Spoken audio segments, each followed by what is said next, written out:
What's up? Oh, hey Grant. I don't suppose you got about 30 minutes to talk about cars. If I'm being completely honest, probably got days. Let me guess. Brake job? You guessed it. Classic breakdown.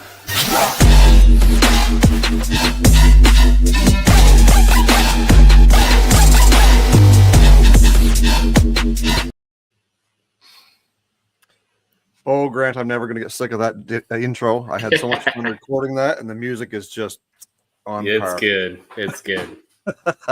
Guys, welcome back to the Get Out and Drive podcast, fueled by AMD. This is actually the breakdown, and my name is Jason. I am the co-host, and my partner next door to me here. So I'm Grant Tommy. You can find me here on YouTube under the screen name Straight Six Fan. Wow, that's really coming out strong here tonight. We're really rocking it here tonight, boys. So one of the things that we want to do before we get everything kind of up and running here is to let you guys know exactly how prepared we are for this episode. Virtually none. We are totally winging this 110% off the cuff. But we did think of it, or actually it was Grant's idea, to talk a little bit about GDI and gas direct injection. And, it seems to be a little bit of a bone of contention for some, and others are swearing by this. But before we jump right into that, we want to remind everybody that because we are part of the Get Out and Drive podcast family, we encourage you, if you're not right now, hit the subscribe button to this YouTube channel, because we do a lot of great things around here. We share our podcast, we share a lot of great shorts, and if it's something that you guys are interested in, automotive related, it's going to be right here. So please go ahead and support the Get Out and Drive podcast. Also, Grant's channel, Straight Six Fan, he's doing some stuff over there, as well as myself, Old Car Guy, posting some daily shorts on OCG2, as well as regular stuff on a weekly basis on Old Car Guy. I think I've done that part of the housekeeping. Grant, did I miss something? Well, I just want to say, if you're like me, if you're 40 plus, Jason, you do a better job at this than I do, but where you stopped caring about like adapting to technology, I find platforms like YouTube is a great source to go ahead and get podcasts. So like if you're going to go on a long plane ride like I am this coming Sunday, like be subscribed to Get Out and Drive podcast. It's a great way to catch all their episodes in long form as well. If you just want to throw some earbuds in and listen to an episode, this is a great place to do it. So I'm not the type of guy who has the Spotify and the Apple podcast, because I don't have an Apple phone, or Google podcast, but it's just at some point it's just like, I just want one-stop shop. So I like to just use YouTube for almost anything. Yeah, so if you guys are the first time joining us here on the breakdown, what we do here is we take hot topics that may be popular in the news or something that we've talked about in the podcast in the past, and we simply break it down. That's where the name comes from. So we've been doing this now. This is our 5th episode, and I think it's time that we kind of just jump right into this and talk a little bit about, I want to say GDI. And for the most part, we're talking what, Grant? We're talking small displacement, turbocharged engines in a lot of cases, but not necessarily turbocharged. Tell us where your mind was at when we thought about bringing this as part of the breakdown. Yeah, and I think a lot of people could have showed up to this show with some preconceived notions about where they think we might go with it. And honestly, this topic, I think, has 3 or 4 valid different kind of offshoots you could go with it. Most definitely, I mean, the brand name here, I always say it's like Kleenex, right? Like it's really a facial tissue, but we all call it a Kleenex. The EcoBoost, as Ryan's showed up here, is kind of what I think probably comes to mind first when most people think direct injection. Now, Ryan is probably yelling because he's a Volkswagen guy, and GDI is, they branded a long time ago. So I think it's just we're at a point in time, it was new technology. They unveiled it. Had some success, I think, overall, but I think we have enough of a history now where you can look backwards and say, okay, so did we really get this right? Is it really the next best thing since sliced bread? And I think, I'm a Ford guy. I'll pick on the EcoBoost platform. It's just honestly a family of engines that's been plagued with a lot of reliability issues. And so that's not necessarily directly related to the fact that it's direct injection, but some of the problems are. And I just think that I think we're just at this point in time where we can look back and kind of pick it apart and say, okay, it was worth trying, but is it worth continuing to do?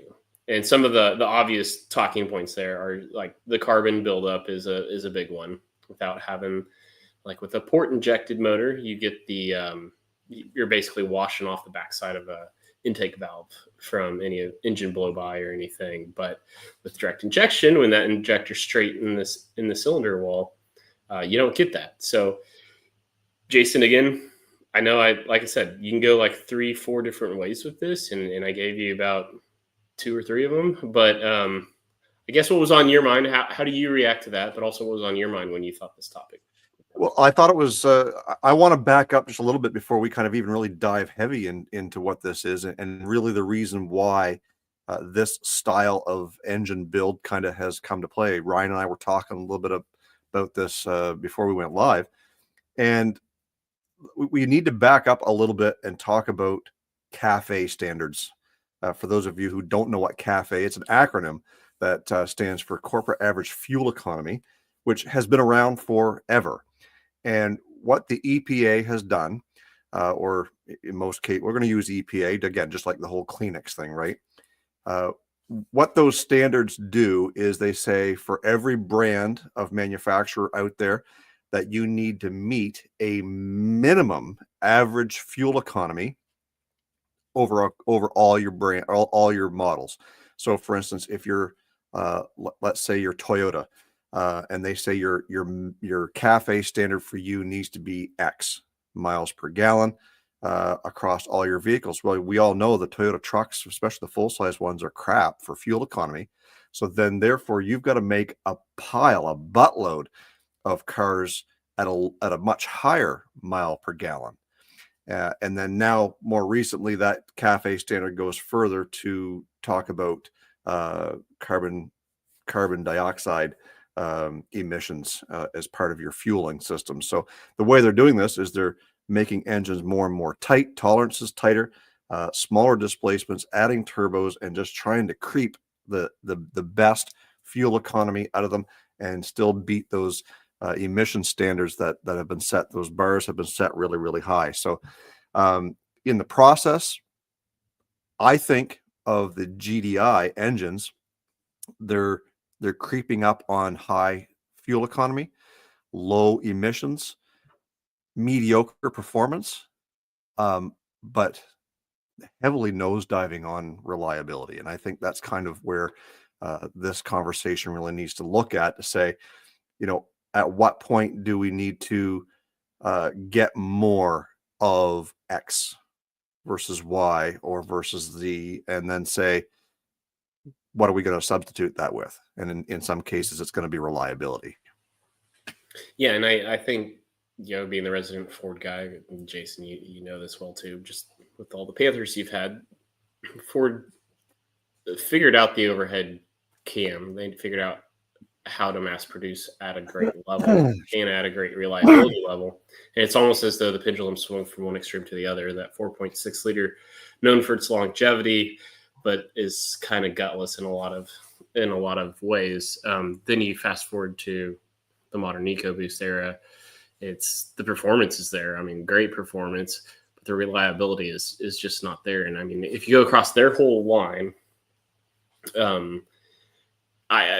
it's hard I can't even sit here and tell you which one's the most reliable of all of them. I can speak from my personal experience. The one we had, the 2.3 liter in the Mustang, actually treated us well. I took it from 72,000 miles or our household took it from 72,000 miles to like 191,000 with no motor issues at all.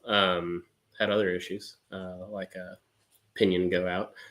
But honestly, I think if I had to pick one, probably the 2.3. But I mean, you just go across the whole product line, and there's recalls left and right. They've had coolant, like cracked head issues, coolant seeping into cylinders. They've had cracked block issues. Yeah, faulty valves. The 2.7 liter, the 3 liter, across many of their families, they've all had issues, and I just think, okay, well, what did we gain here? And then I'm sorry, my mind's just going like 500 different ways because there's so many ways to go with this. But when you add the turbo on top of it, obviously it's just another moving part, and a turbo becomes almost a consumable, right? Like at some point, the impeller is going to wear out and have a bearing that goes out or something like. And so you hear about these 3.5 liter owners who have to get turbo replacements, and you're talking about lifting a whole cab off of a truck to service those, and it's just like, okay, well, did you really accomplish what you set out to do? Like you said, driven a lot by emission standards and things like that, and fuel economy. Like I probably check some of those boxes, but what did you gain with all of the mechanical issues? Well, and I think to some degree, we got to look at the whole planned obsolescence. I mean, do I think that plays a part in today's manufacturing? 100%. I really do. And if they're going to get you into a car or a truck, for instance, if we're going to get you into a vehicle that's small displacement, great on power with a turbo, good fuel economy, and the reliability sucks, they don't care. As long as they can get you outside that warranty period, as soon as you get that estimate for a $6,000 dual turbo replacement on your F-150, you're going to look at that and say, yeah, I don't think so. I'll just get another truck. And they're like, oh, let me show you this blue one right this way. And I think that's the whole plan, or that's the whole idea, that they don't care about the actual long-term effects of reliability, because they just want to get you through that first 4 or 5 year. And yeah, John's right. It's killing the secondhand market, right? Like guys like me, I'm a used car dealer for those of you guys who didn't know. And I used to buy every Ford Escape 20. What year did they change? 2013. So when they went to the EcoBoost in 2013, all the way up, I would buy every single one of those I could. Low mileage, under 100,000, sell them, and never had an issue until we started buying them with a little bit higher mileage, 140, 170, and you go and start them up, and they'd be smoking. And they'd be smoking for one of two reasons. One, coolant intrusion. Two, because the turbo went bad. And what do? I'm the secondhand guy. Whether I'm a dealer or I'm a consumer, I'm a secondhand guy. I go and try and sell that, for $6,000 or $7,000 or $8,000, and the customer's not going to buy a smoking engine. What do you do? And I think that we talk about that reliability. There's that 3-part triangle: economical, powerful, reliable. Pick 2. That's all you can have. Yeah. And I think the concept of gas truck injection in of itself was great, and it was fantastic.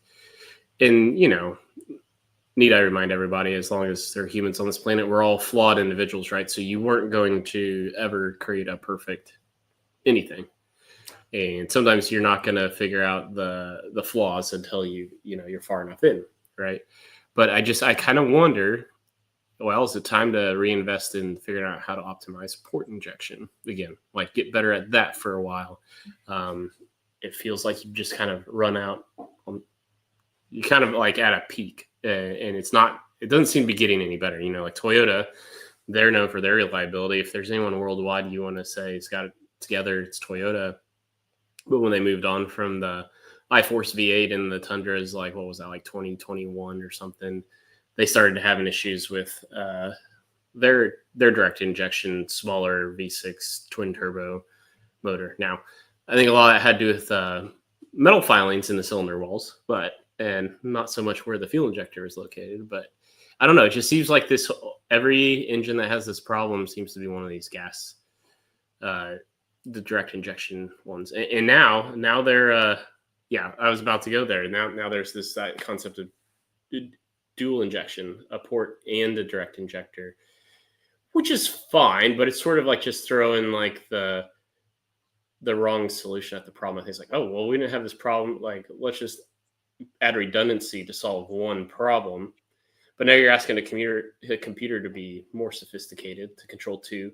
And now you have twice as many injectors that you run the risk of one going bad, right?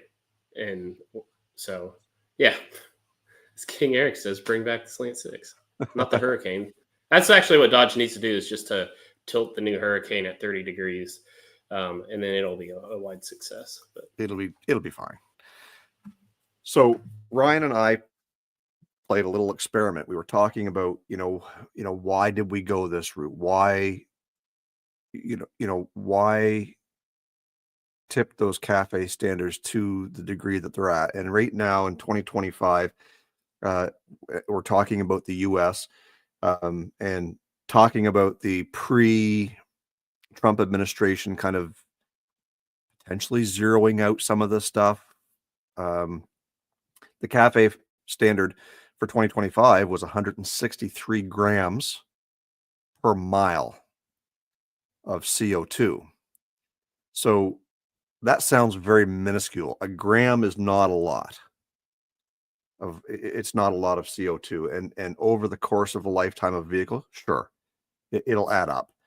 So he says, well, what's the fuel economy of your Suburban?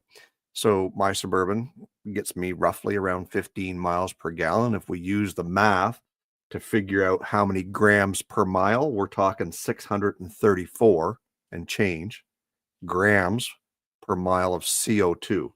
So in 35 years, we've cut that down by, what's the math on that, Grant? About 75%. yeah, I wasn't holding in my brain the first figure you gave me. So 163. Yeah, there you go. There you go. Yeah, 16 times 6 is 96.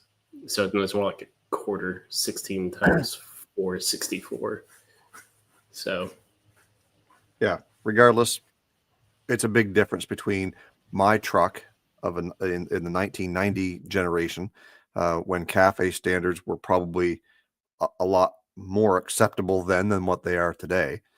But I mean, we just did that little test to say, okay, well, how effective is my vehicle? And in the grand scheme of things, for a vehicle I may only put, 3,000 or 4,000 miles on a year, versus somebody who's driving their car 20 or 25,000 miles a year. What's the difference? Right? Why is my truck any worse than, say, somebody who drives 25,000 miles a year? yeah, it's a good point. But I'm just kind of curious, and it'll be interesting to look through the comments after the, we're done here, and it's just a replay at that point.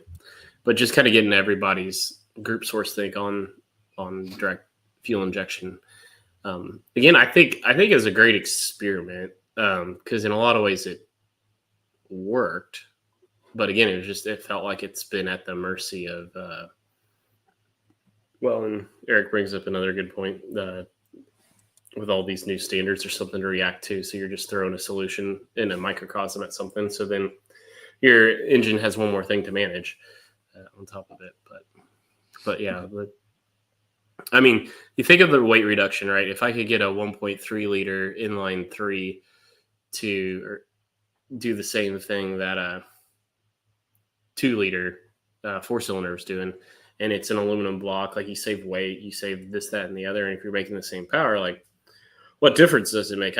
I have not run into an EcoBoost F-150 owner yet that complains about lack of power, like pulling a trailer. I've never heard anybody say that. Just, I always hear good things about the power of them. So doesn't seem to be a problem.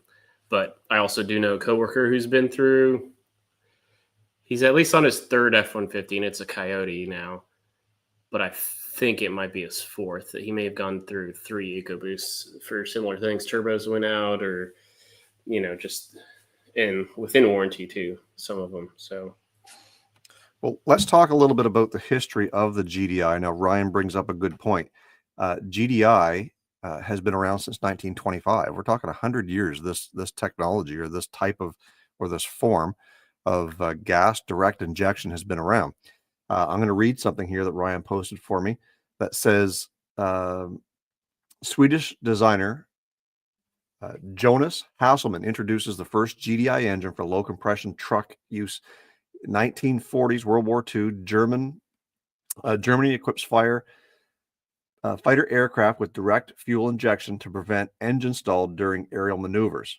1996, Mitsubishi launches the first mass-produced electronic GDI system in passenger cars. 2008 to 2016, GDI adoption in the U.S. surges from 2.3% to nearly 50% of new vehicle production. Present day, GDI is the standard, and the rest is history. Like Ryan and I were talking again before we went live, is there manufacturers out there using non-GDI engines? I can't answer that. Maybe GTP can, to find out if there's companies out there using non-GDI engines to get or to meet those standards for MPG as well as the CAFE standards. Ryan, can you look that up for us while we're talking about that? Because I know you go and if we kind of segue a little bit into diesel. Now, we know that diesel trucks, whether they're commercial or consumer, diesel trucks are very stringent when it comes to emissions and CAFE standards and stuff like that, because they have to use diesel particulate filters and DEF fluid and EGR systems and all this BS that's choke them down so that they don't have the power and again, the reliability that they need. But then along came Scania, who produces an engine that doesn't have all that crap in the V8 form that meets all these US and Canadian EPA standard type things. So is it possible to build it without going GDI? I don't know. Is it possible to do it without all this smogged up power killing stuff? I don't know. Yeah, I guess it just, in a lot of ways, their hands are forced by the EPA rules, and but some of that it appears in recent news is going to be dialed back a little bit. So maybe we'll start to see a shift again. But it's just, I don't know. It seemed like an interesting topic, and again, probably it's when I replaced the motor in our Ford Edge, or had to have it replaced. The 2.0 EcoBoost is probably when I sealed the deal for me that it's just not a good family of motors. And I really think Ford could at least rebrand at this point. It's the first one came out in like 2011, I think, or 2009. It was an odd number year, but all of a sudden that's 16 years, 16, 15, 14 years. So. Yeah, I think, Ryan says that, the government made us do it, but I mean, they've certainly benefited from it in the grand scheme of things. And even if the standards drop, I think a lot of people who are of the new car buyer syndrome, which clearly there's lots of them out there. There's people buying new cars every day. Those are the people who are okay with things the way they are because they're getting fuel economy, they're getting somewhat performance, and as far as they're concerned, they're likely seeing the reliability side within that first 60 to 80,000 miles. Right? Again, it's the Grants and the Jasons who go out and buy them secondhand, who see them from 80,000 miles to 200,000 miles, who reap the reliability effects of all this engineering, So I think when it comes down to it, it's the new car buyers that they've got to appease, not you and me. They don't care about you and me. Well, and that's what I'm glad John made that comment earlier. I had not even considered what it's doing to the secondhand market. But yeah, it's like, well, there's nothing worth buying, like you said, because it's a liability after a certain point. So yeah. Well, and Ryan made a good point. VW had a pretty easy way of getting around the EPA standards. I mean, shoot, just flick a switch when you're testing and move on. Hopefully you don't get caught. Yeah, lie about it. Well, Jason, I think maybe we've taken the conversation to the end of where we wanted, but and I know here in the new format here, the breakdown, it's not meant to be a super long episode, but I'm just kind of curious, what are some of the things you and John have cooking over at the Get Out and Drive podcast right now? Well, we're trying to line up a few different interviews with some people that we met at different car shows. If you guys did not see the episode that I did about a month ago, where I interviewed some people who built a Wagon Queen family truckster, that is only one of several TV or movie builds that they have put together. We are trying to line up a time where we can get together with them, talk about some of their other builds and their passion for building movie cars.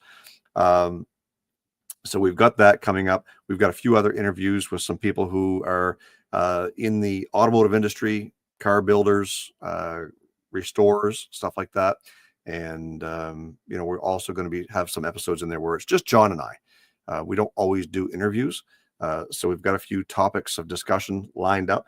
If you guys ever have a topic that you would like to see us do either here on the breakdown or talk about on the Get Out and Drive podcast, make sure you head over to getoutandrive.com. And if you scroll all the way down to the bottom of that page, you'll see a listener hotline. You can record a message telling us how we're doing, what you like, what you don't like. And if there's a topic of conversation you want us to argue, go ahead and let us know, because that's where we get some of the ideas for these shows. And I think that's a great way to do it. Otherwise, you can email us at info@getoutandrive.com. And make sure you guys are registering for National Get Out and Drive Day, which happens on the first Sunday every year in October. Let me rephrase that. It happens on the first Sunday in October every year.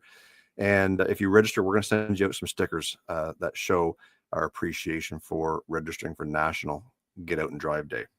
I think that was a great topic of discussion for this episode of the Breakdown, Grant. And if there's anything that you need to add before we close off here tonight, you can go ahead. And Ryan, same thing. If I'm forgetting something, make sure you add it in. It looks like we lost Grant possibly. I saw he looked like he was frozen. But anyways, October 5th, yes, that's this year's National Get Out and Drive Day.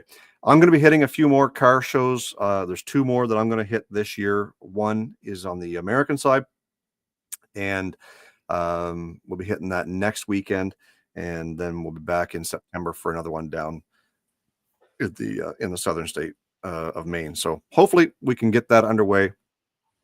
Grant, we lost you there for a minute, but is there anything you want to add before we close out of here? I did have a great question for you, but I think I wasted the time with bad internet connection, so I don't get to ask that to you. So go ahead, ask it. I'm just curious. You're talking about movie car builds. If you were going to do a movie car build, what would you do? Well, funny. My favorite movie of all time, my favorite trilogy of car movie of all time, definitely is Back to the Future. I don't think that. I mean, I think if I had the opportunity, I think a DeLorean would likely be my choice.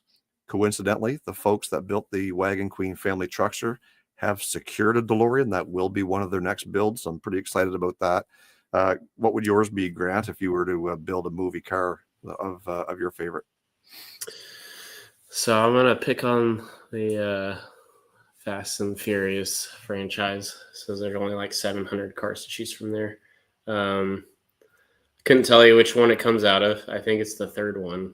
I think I stopped watching them after the third one. But there's like a Torino, a green like 72 Torino. It's got a cool like side graphic on it, and it's got a cool wheel and tire package. I'd probably build something like that. So that's a little bit of a cheat. It's not like it's a well-known one, but yeah, I think that's what I'd love to have. Yeah, and I know there's a lot of people out there who throw things out like, the General Lee, or the Bullet Mustang, or the original Gone in 60 Seconds Mustang. And, there's lots of cars out there that you can choose from. We all have our favorites, and there's not one of them that I would say, no, that's not a good car to build. I think that they were made popular. The Bandit Trans Am is another good one. But yeah, there's lots out there. And I think that maybe that might even be an episode to talk about movie cars, one of these episodes here down the road. But anyways, I think that's it. I'm going to let Grant sign off for us. And my name is Jason. I'm part of the Get Out and Drive podcast co-hosts over there with my buddy John. Make sure you're tuning in and catching up on what's going on the podcast side of things. Well, if you've enjoyed your time here, make sure you have subscribed so you catch all of the future content coming up, and make sure you check out some of the last content that's been up, both Jason and I's live streams, but also the full directory of the Get Out and Drive podcast full-length interviews. So you can catch us again next month in September. It might not be the first Thursday of the month, but it will be a Thursday at some point in September.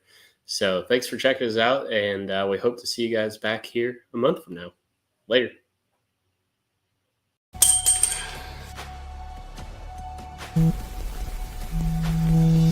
What's up?